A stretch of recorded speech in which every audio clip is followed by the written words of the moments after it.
So, who comes to mind when I ask you to think of a person who exemplifies some key characteristics of an effective leader for you? And remember, make this personal, not a name or of someone that came out of a research study, for instance, but someone personal to you that over the years has really represented some pieces of an effective leader or effective leadership behaviors that you actually have incorporated into how you see yourself and how you work with others. So, someone for me for many years has been Malcolm X. And I raise his name understanding that there may be a variety of reactions to Malcolm X. And I start this off by, encouraging you, if you haven't done so, to read a book called The Dead They Are Arising by Les Payne and Tamara Payne, a fascinating and detailed biography of Malcolm X based on interviews and news clippings and uh, some data that you may not have come across before. Now, for me, he represents, an aspects or three key aspects of effective leadership that I want to share with you.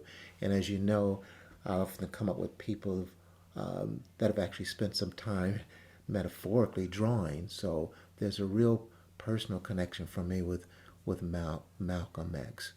And here's a quote, and I'll give one that you may not be familiar with, and then one that many people are familiar with. So here's one from Malcolm X. Why am I as I am? To understand that of any person, his whole life from birth must be reviewed. All of our experiences fuse into our personality. Everything that ever happened to us is an ingredient. I share that with you because we often talk in this space of leadership development about the leadership journey and recognizing for leaders how important it is to map out key experiences for them over the years and how they've impacted, them.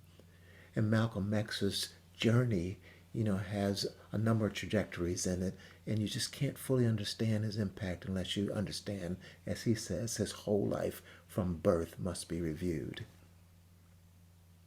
Most people also recognize him, Malcolm X, for his presence, his oratorical skills, the charisma that he brought to his interactions with others. And the thing that I really want to underscore about that as a particular piece about effective leadership is that Malcolm understood the power of that charisma. He understood the power of inspiring others. He also understood that for some, that capacity to stand in front of others was an inspiration, and for others, it engendered fear. So there's this undeniable dynamic about leadership that is often captured directly as power, sometimes euphemistically as influence. But the effectiveness of a leader understands both the power of it in a positive sense and the power of that presence in a negative sense. And again, if you understand Malcolm X's life or know of his life, you do understand how that very strong skill set of engaging and inspiring others was also seen as a threat by others. Now, there's a probably more familiar quote people will use of Malcolm X, and in its brevity, it talks about by any means necessary. And again, I encourage you and all of us to always put quotes in context. I share with you here because when you really map out his life, there's a greater appreciation of by any means necessary, also being connected to the recognition that I have to negotiate with others. And if you looked at those connections that Malcolm makes, the range of people with whom he had conversations, all trying to drive toward the same thing, admittedly in different directions and different ways at times.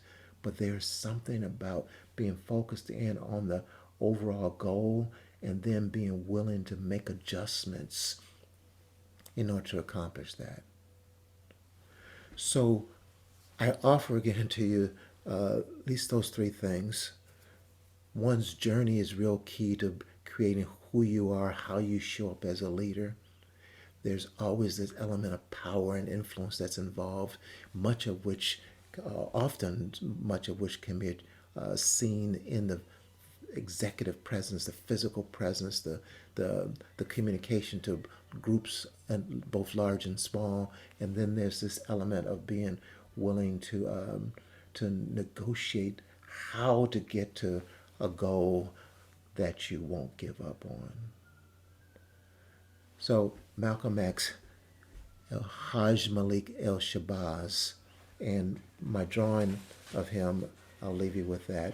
And of course, I always leave you with the question of hoping that this sharing moment at least pause you or cause you to think of other examples for you that represent aspects of effective leadership. And then, more importantly, as always, if someone was asked to think of someone that represented for them an example of an effective leader, would they think of you? I look forward to hearing from you.